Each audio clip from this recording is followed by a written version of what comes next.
So we're joined by Letha Goodman, owner, founder of Letha's Real Talk, hairstylist, all around hustler. We thank you so much for joining us today. This is our entrepreneurship class. I've got a room full here with me at Velma Jackson High School, and we're recording this for all of our friends in Madison County Schools, Madison Central, Ridgeland High School, Germantown High School, the Academic Options Center, and our YouTube channel. So thank you for fitting us in your schedule today. Thank you. Thank you for having me here.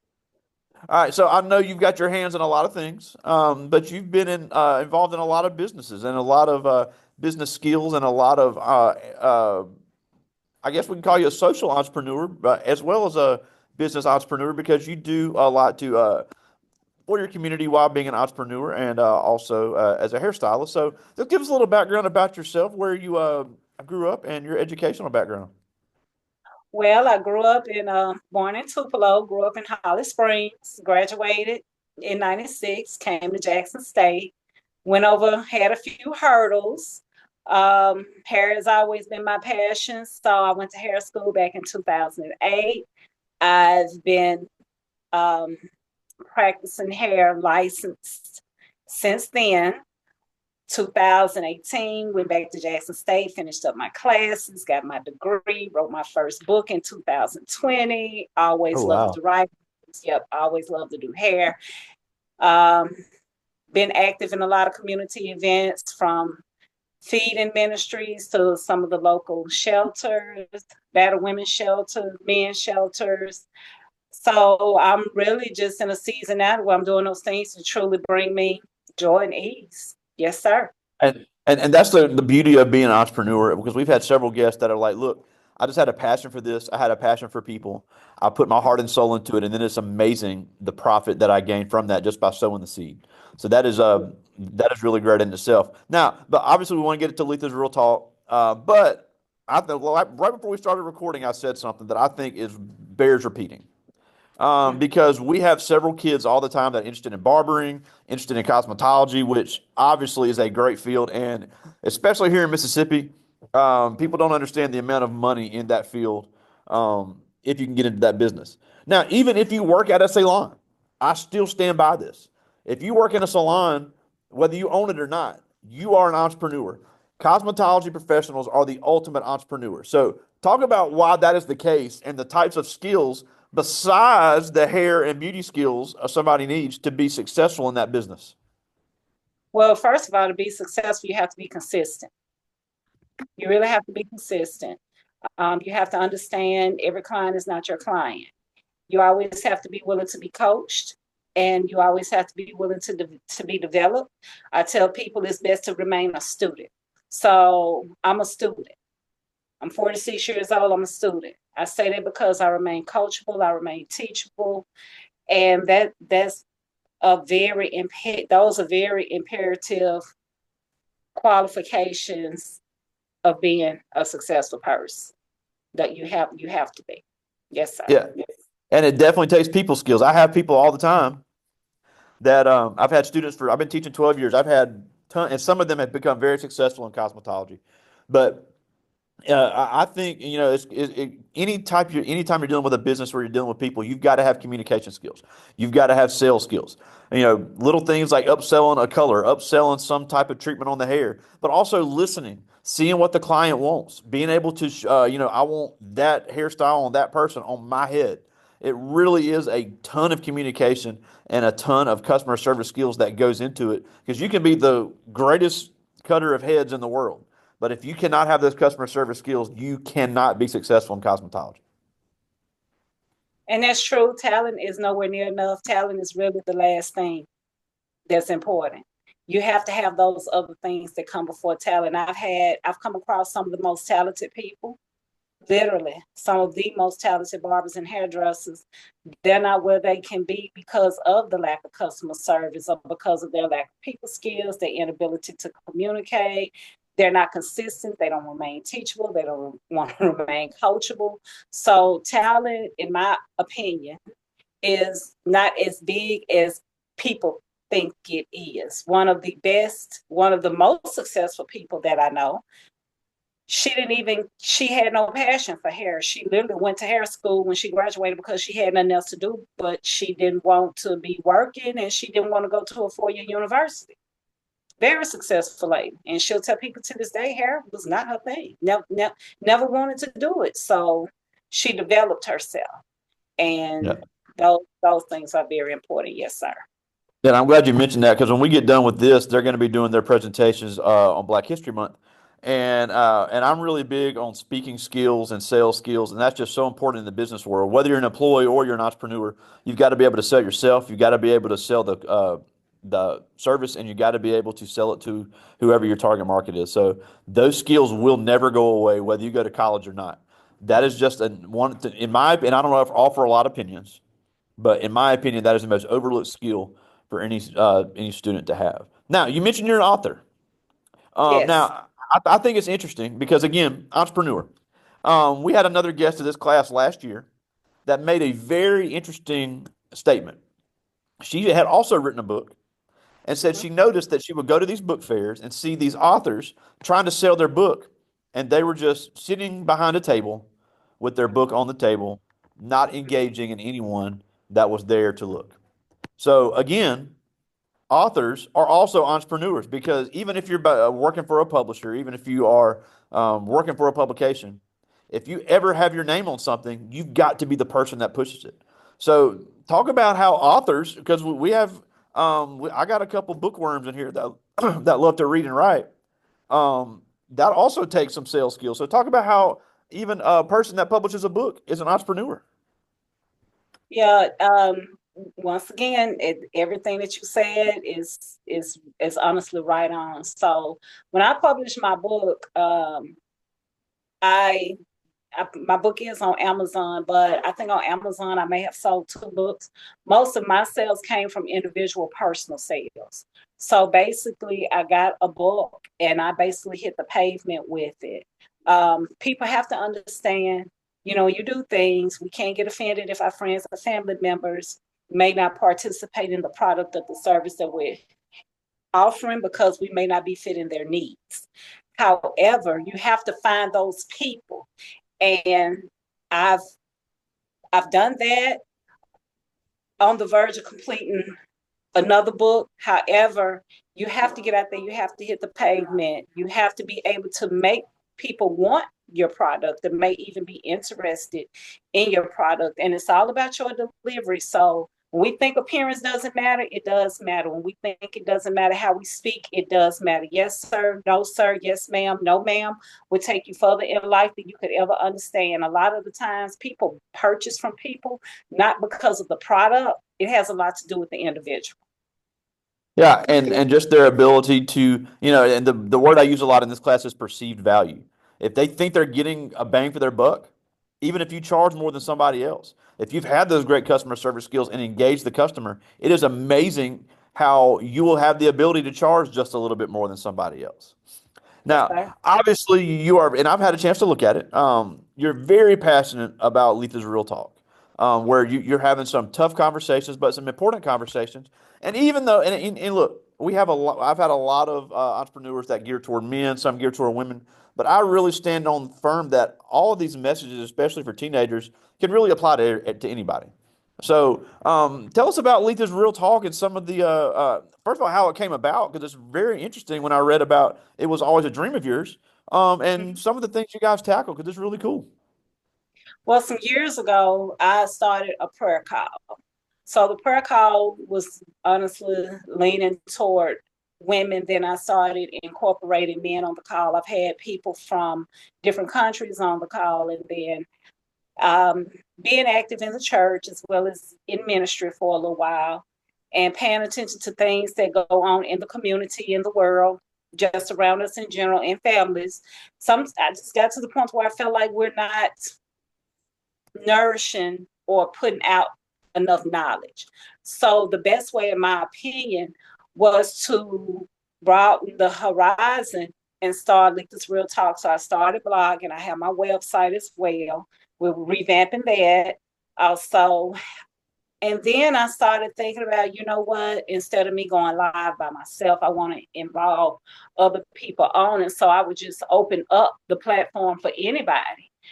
The main thing of the platform, we don't spread hate. We respect people no matter who they are, where they are in life. I'm a firm believer everybody has the right to their opinion, to how they feel, and to just kind of hear from different things.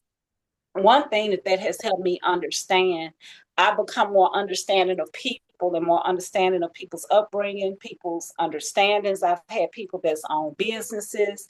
I've had people that are in ministries on, people in the music industry, clothing industry, few educators. One of my friend girls, she's a single mom, but she went through some challenges as a single mom. She's a very successful young lady right now in the medical field. So as I engage more and more, I want to discuss certain things. So for me, I want to hit as much. I don't want to focus on one particular thing. I just believe that no matter what people are in life, everybody has something good, some good message that they can share with somebody. I want to be one of those platforms that will open up to anybody that has anything that they want to share. Anything, as long as we keep it positive and we're not attacking anybody else. Yes, sir.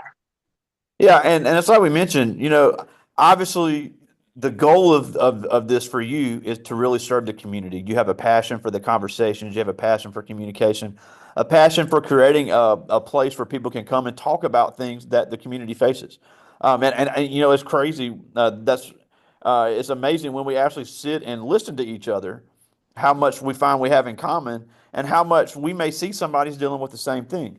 Now, you've used that passion, and now obviously you're not trying to become a millionaire off of this, because it's obvious you have such a passion for it, but this is something that can generate revenue just by showing the passion that you have for the community.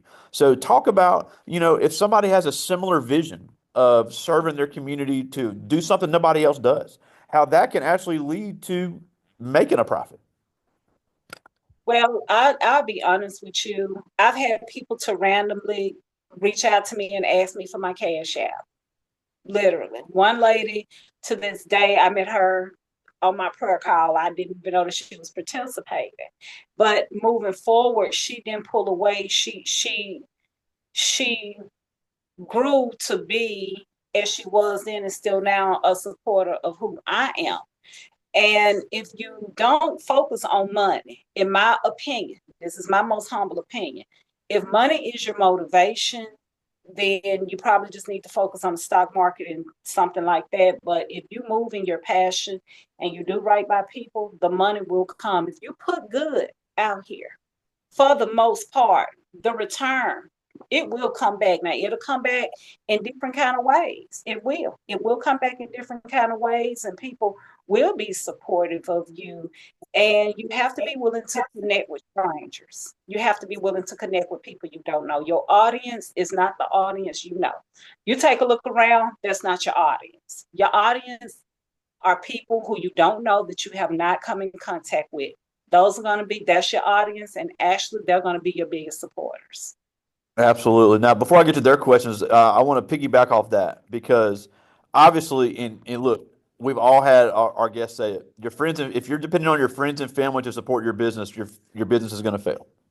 So, how do you reach the market that you're trying to reach? Because a lot of teenagers get in that mindset of, I'm 17 years old, I'm trying to reach 17-year-olds. And that's a slippery slope to be on because a 17-year-old is not going to have the kind of spending power a 23-year-old is. So, how do you reach that market when you know what your market is? Well, sometimes people think they know what their market is. They don't, I think sometimes people really don't realize, like I just realized within the past month that what I thought my market was, even for Letha's Real Talk, that was not my market. My message and things are going to stay the same, but I realized that, but training helped assist with that. Like I'm officially in training and taking a class for that now. One thing I would suggest to anybody, especially our teenagers, those who went to school, if you're working a job, be careful how you treat your employer. Be careful how you treat, first of all, be careful how you treat your teachers at school, the principal. You don't know who people are. You don't know what measures people are willing to go through to help you, but you have to show up and you have to be ready every day. And so the first group of people are the people that you spend the most time with most of the day. For me, it's my family right here at work. So for your students, their family are gonna be the administration right there at the school, whether it's the janitor, it doesn't matter. You have to be careful because there's gonna come a time, and I went through this as an adult a few years ago during COVID. I was going to grad school, um, taking classes through Belhaven to get so I could become certified to teach when the state had this, you could take these two classes if you had a degree. Well, I reached out to two of my cousins who are, one is a professor, one is a principal, not in the state of Mississippi, and I needed recommendation letters. And they would not write a letter for me. I became so offended. We did not have the same last name. I ended up reaching out to other people that didn't even put a hesitation on that. Like that did something to me. Like it did something to me.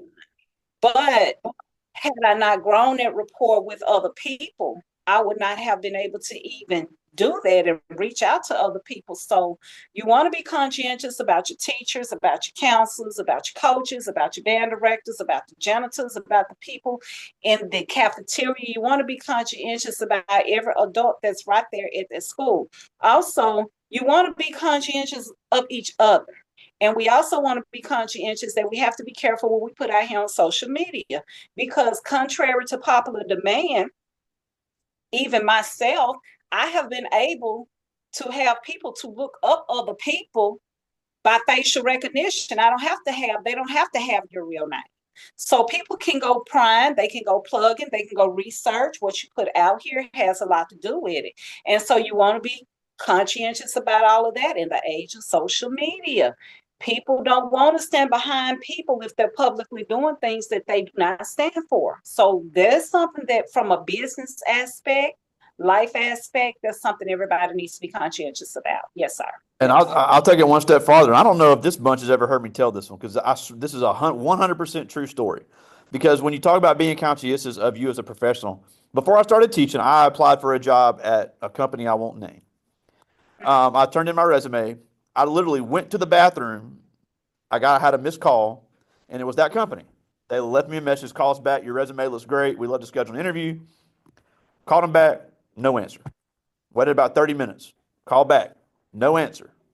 Waited about an hour. Call back, no answer. Called them 3 times after they had just called me. So fast forward, I'm working for another company. This person comes in, I key in her account, and it was the person that had left me a message that never took the time to return my call. Now, was it a awkward situation? Absolutely, because I'm not saying I still would have worked there, but because she wasn't conscientious of herself as a hiring person, she lost out on what could have been a great employee. So little things like that really set people apart. Now I do have some questions, and these are really good. First one is Robert Branson. He's a senior, one of our football players here. And he asked, with all the different decisions you made in life, have you ever had any regrets? Plenty, plenty. I have, but it's important to just pull yourself together, forgive yourself. It starts within. Happiness starts within. So daily forgive yourself and remind yourself that you are a great person. Love on yourself.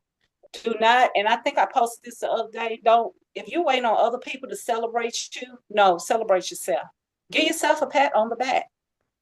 Give yourself a Yeah. pat on the back for where you are, for what you don't focus on what you don't have or what is not. Be thankful for what it is. And keep going. Don't give up. Big time. This is Terry Thompson, also one of our football players. And he asked, what is the biggest thing you've had to sacrifice to get to where you are now? Um, honestly, being more consistent, not making excuses. Not making excuses. It's easy to say, oh, I can't because my kids. Oh, I can't because my parents. Oh, I can't because I don't have any money. Oh, I can't because of this. Oh, I can't because of that. So I would say the biggest thing is I had to stop making excuses for what I could not do. Instead of focusing on the mishaps, focus on what you can do. And those can do's will lead to those resolutions, which will lead to those accomplishments, which will lead to those achievements, which will lead to greater opportunities. Yes. Absolutely. And that's a great segue to this question. This is Shirai Luckett. He's in 10th grade. And he asked, of all the obstacles you face, what's impacted your career the most? My career, well, I'm able to do what I have a passion for doing. So I've always loved hair, but I've always had a passion for people. So now I'm in a position, whether it's me sitting right here before you all, which is I'm deeply humbled. So let me say that I'm humbled to be before everybody, whether it's on my job, whether it's on my podcast, whether it's on my blog, just me being able to do something I really love to do. And if I want to add hope, but help at the same time. That's what I want to do. Hope and help Awesome. at the same time. Yes. I got time for one more. This is Jaden Latiker. He's a senior. And he asked, what is the greatest achievement you are most proud of when it comes to creating your multiple businesses? The greatest achievement for my multiple businesses right now would be my YouTube channel. And it shows how rough it started out. It's being developed, it's becoming better. And I've been able to connect with some awesome people. And it is teenage friendly. Yeah, and that Yes. and we're almost out of time, but we wanted to go ahead and give that as Letha's Real Talk on all platforms. Letha's Real Talk 4 on TikTok. That's where all of your content is, and you're constantly adding new things. Letha'sRealTalk.com is where you have your channel. So definitely wanted to get that out there for anybody that wants to watch. I've had a chance to watch some of it. I've enjoyed it myself. So yes, I agree. Very teenage friendly, very real and necessary conversations. But the last thing before we go, and we thank you so much for taking some time for us, is obviously you talked about the obstacles you faced. So when these kids get ready to get out of high school, maybe start their own business, maybe not start their own business, but no, just thinking like an entrepreneur can make you a great employee. So when they face these obstacles, how can they be successful, just as successful as someone like you? So you need to get around positive people, but people who don't mind being harsh with you. So you have to get comfortable with being uncomfortable. If you're not being challenged, you're not being developed. If you're not being developed, you're not growing. If you're not growing, you're not going to succeed. You're going to stay complacent. You're going to be stagnant. And read. So whatever you have a passion for, read about it. Research that person. Like I didn't know who Joe Rogan was. Oh well, why did I look him up? Because somebody pulled me to the side and said he the number one podcast. This is what you're trying to do. You don't have to like him, you don't have to agree with him, but you need to be paying attention to what this man is doing. You need to research him. And so you need to do your research, you need to read, and you write out your goals. And don't come up with reasons why they can't get done. Spend 30 minutes a day to make your dream come true, and you'll be okay. Love it. Yeah. Well, again, we thank you so much for joining us. Letha Goodman, founder of Letha's Real Talk. Again, lethasrealtalk.com. Letha's Real Talk on so many platforms, and Letha's Real Talk 4 on TikTok. We thank you so much for joining us today. Thank you. I appreciate it. It was an honor once again. Thank you. All right. Talk to you soon, buddy. Okay. Bye-bye.